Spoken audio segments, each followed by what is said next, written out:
welcome to Daddy, Dad and Me. We are adoptive parents to Little Man, and that all happened back in the summer of 2020.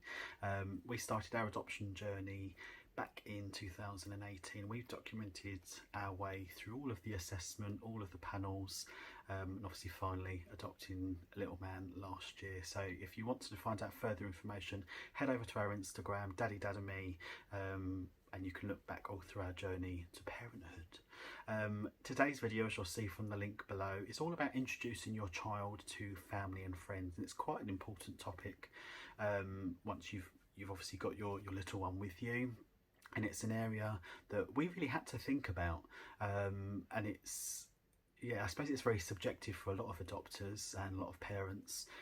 So grab a cuppa, come on through, and we'll talk a little bit more. And we'd really love to hear other people's opinions and thoughts on it too. So yeah, come on through and we'll chat a little bit more about it.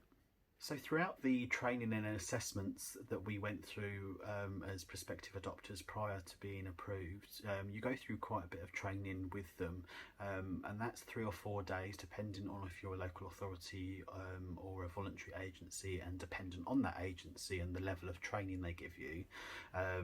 It's kind of as to how much detail they go into. With our agency that we went through to adopt, they were very thorough in everything that they did, and we really got quite down to a granular level with them in conversing with them about lots of different things. And one aspect of the training that was very subjective, just kind of a bit of a round robin around the room with all the other people there, was about when you would introduce your child to family and friends.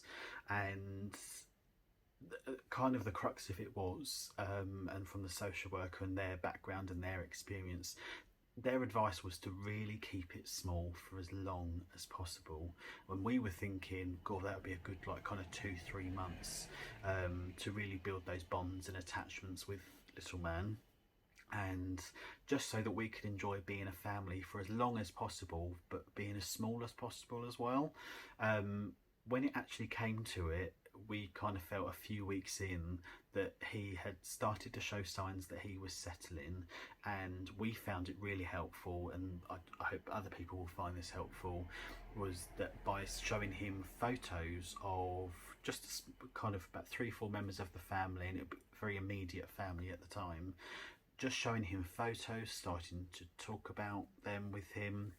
We are quite a photo kind of snappy family, so we've got photos everywhere, as you can see, or pictures, etc.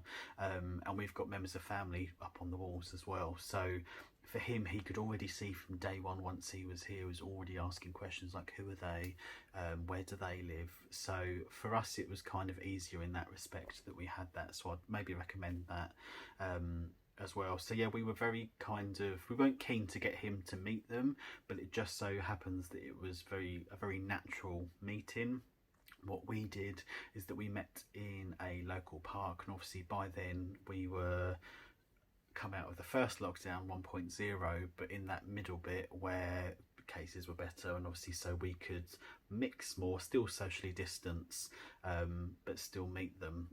So it was, yeah, Nanny, Grandad and his auntie that we met within a park, and it was just about a 20-minute 30-minute meeting, just wandering around the park. They could meet him, he could meet them. He'd already seen their faces, and he did have that initial stranger danger, which you obviously want them to have with anybody they haven't met before.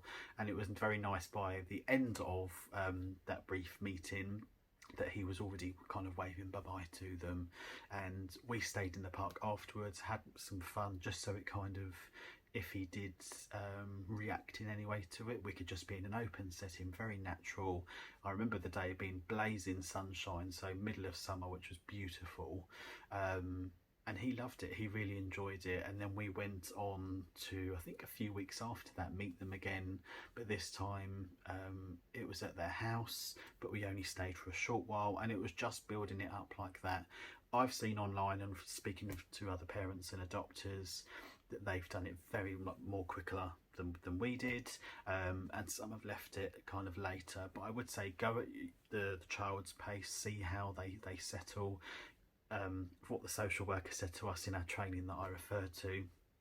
They know that you're really keen, you're so excited that you finally got what you've always wanted, but you have to remember that all the loss, all the trauma, all of that just happened going to be very fresh in the child's memory, and yeah, you just really have to go at their speed. And it's also dependent on their age. You perhaps would find with a little one, so more of a baby, that it's easier for you to meet other people.